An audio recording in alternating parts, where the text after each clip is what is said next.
didamel glepung. Glepung menika saged kangge ndamel jajanan tradisional. Salah satunggalipun jajanan tradisional khas daerah istimewa Ngayogyakarta ingkang didamel saking glepung uwos inggih menika jajanan tradisional apem.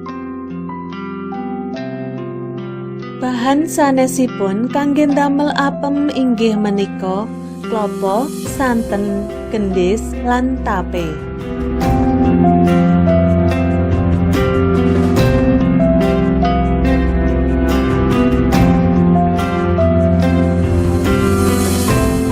Apem menika mirunggan sanget amargi asring diginakaken wonten ing upacara adat ing masyarakat.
Tembung apem menika saking basa Arab afan utawi afuwun ingkang tegesipun nyuwun pangapunten.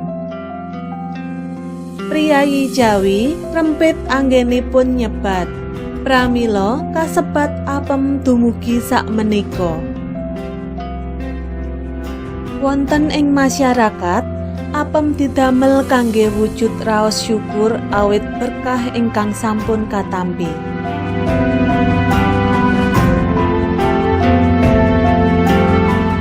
Para kadang tani tansah ngupaya anggenipun gula wentah tetanduran saengga asilipun sae kanthi migunakaken maneka werna piranti. Ingkang badhe mangertosi babagan piranti olah tetanen saged tindak wonten Museum Tani Jawa Indonesia.